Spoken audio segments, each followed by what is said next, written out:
Hey guys, Jeff here, Dice Setters. So everyone's been asking for some kind of beginner's class, beginner video. I kept on saying no, not doing it, not doing it, not doing it. You say why? I'm glad you asked. I've seen, and I'm not trying to throw people under the bus, but I have seen Color Up's introduction. I have seen Bone Throwers introduction. All of them are great, but they have problems with it. As you're doing a video, like you've seen in mine, I'll make a mistake. The only way that you would not make a mistake is if we were reading from a teleprompter.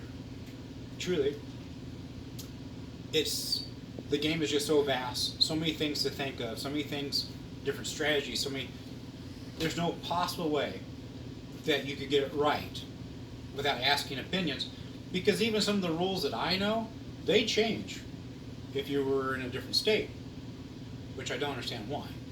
But I play Vegas, and only Vegas. I do some in Arizona, but yeah, Vegas stays Vegas. But then when you go out, yeah, it's same changes. But I want to do a beginner's class, and this is for the people that think this is too scary. And I'm going to show you it truly is not that scary. You just got to divide it up. If you're a beginner, you should never worry about any of this. Just think of this as a blank spot. If you're a beginner, don't think nothing about this, or this, or these. It's a blank spot. And we're going to focus in on don't pass, and 6 and 8. That's the only things that we're going to focus on. And then next week we're going to focus on other things. But that's the simplest way I could do it. I'm still going to probably screw something up, because it's just scraps. It's just the way it goes.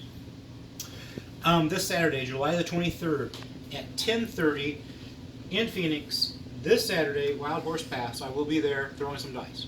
And if you're not there, it's okay. I'll still be winning money. But if you are there, we both could be winning money. If you're going to go, shoot me a text. Dicers at gmail.com. You can sit there and put it on Facebook if you wanted to. You can get a hold of me somehow. But let me know if you're going to come. That way that when I get there, approach the table, I'm like, well, there's supposed to be, this many people. That way that I'm prepared, and it makes it easier for all of us. People have been asking me where I buy my dice. I bought so many the last time, and I still have enough that I have not gone into looking for new dice. I don't know yet, but if any of you have suggestions on where to buy dice that are true dice, not the ones from Amazon, because the ones from Amazon are not dice. They're child's play toys. They are not dice. Let me know.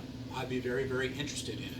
And if anyone's ever done, like, how much do they weigh, stuff like that, to make sure they are true dice, because I would sure hate to practice on dice that were off a little bit. That would not make my day at all. Sometimes people look at what I have and they go, well, I can never be like you. My wife would never let me have a craps table in my living room. Or you just don't have the money for it. Or you don't have the space for it. There's nothing that says you can't do a cardboard box.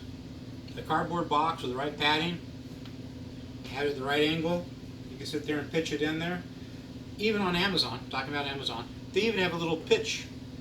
It's like a little cutout, like from here, and that's all you have. It's like a small little table. That's all you need. There's no reason why we can't practice. And practice is what makes perfect.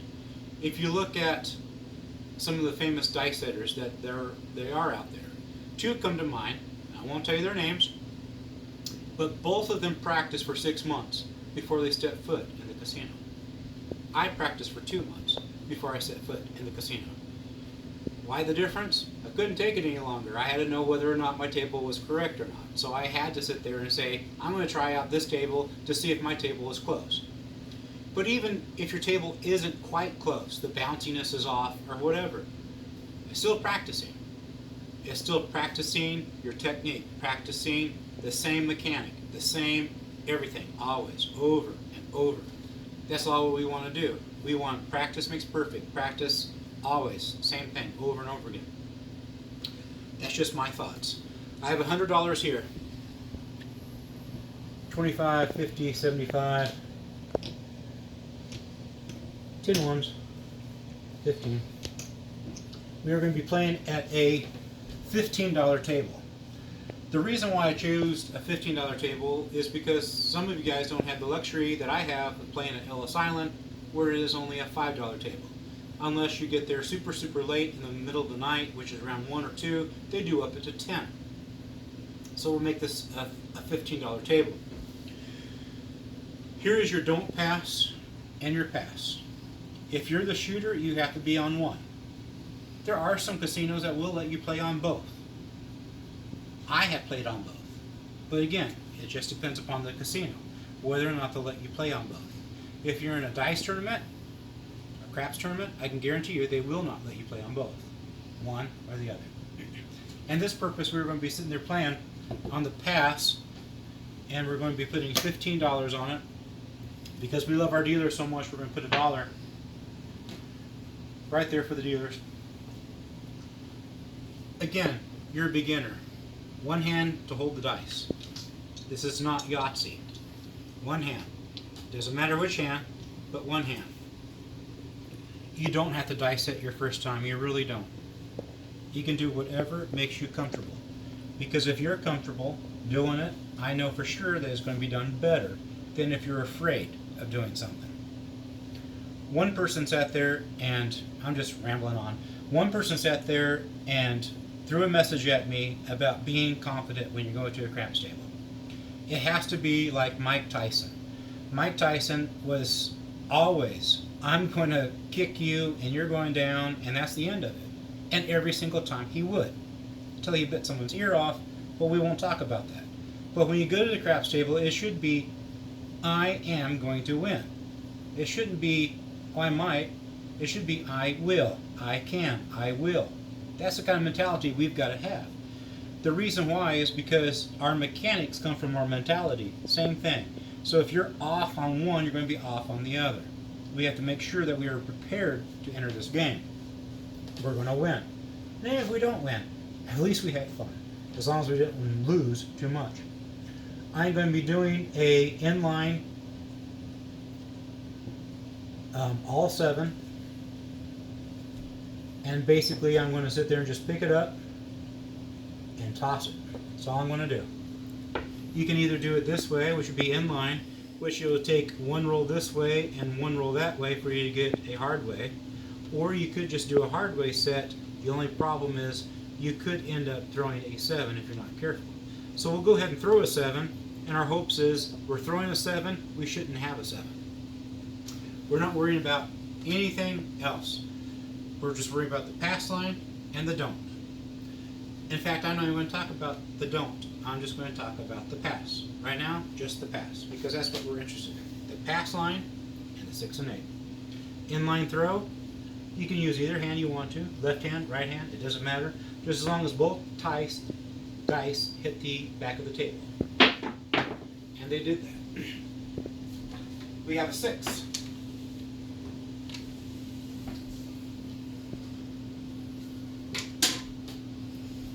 The dealer will mark the 6.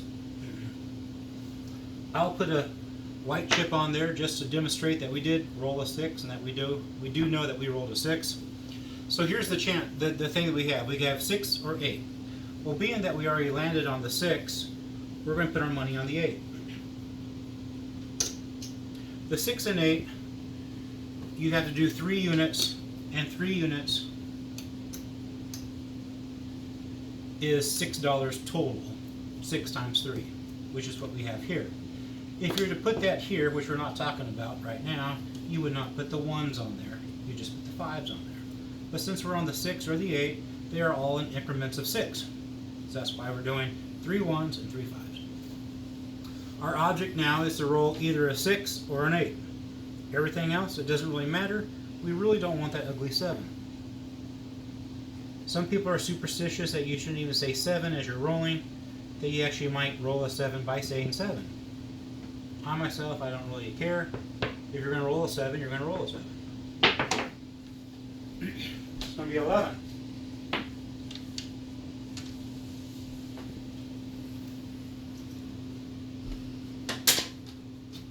We'll mark the 11. It didn't do anything. It didn't win us any money. All we did was just roll it.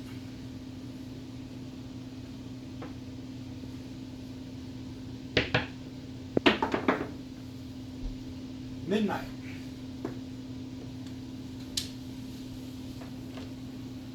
$12.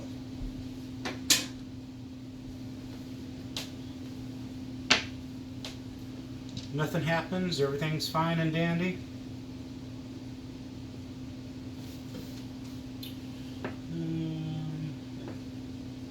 All right.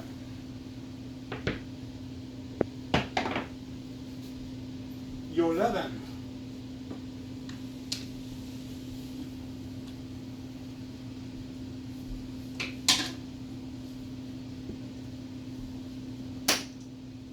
I should be playing the horn, but we're not going to be talking about that. This is a beginner's class. You guys don't know anything about the horn.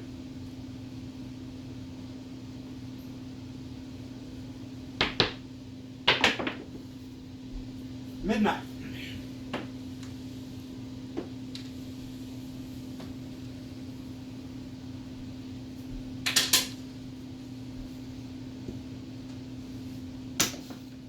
I don't know if anybody believes in odds or whatever, but what do you think the odds are of hitting 2 11s and 2 midnights back to back? 11. Yo.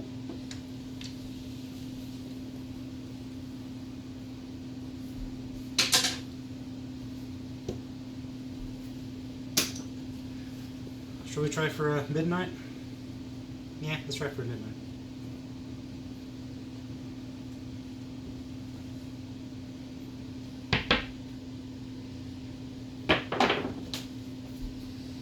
$8. My mechanics were off. It did not go directly down the center of the table. So we were going to sit there and win on that. That's going to pay 21. Oops. I need bank money, not my money.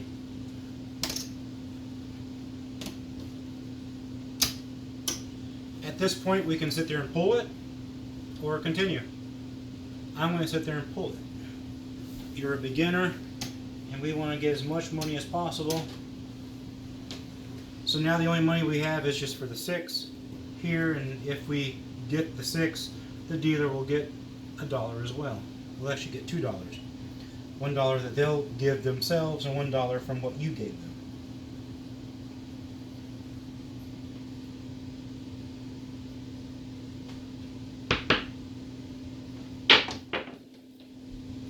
Hard 10.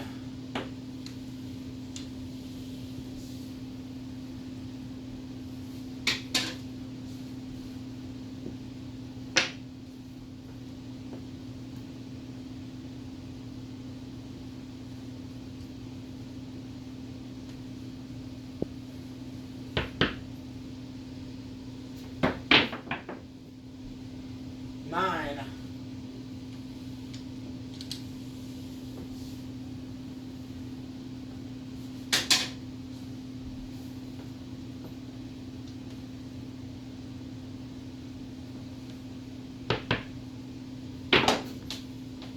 $9.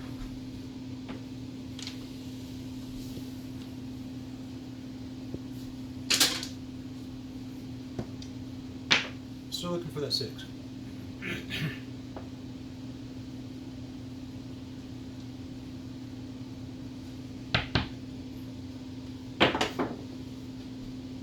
Your 11.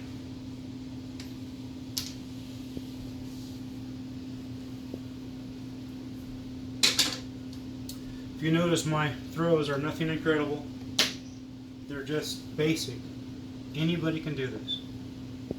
This is not from years of practice. It's not. It's just pick up the dice and throw it. Hard 6.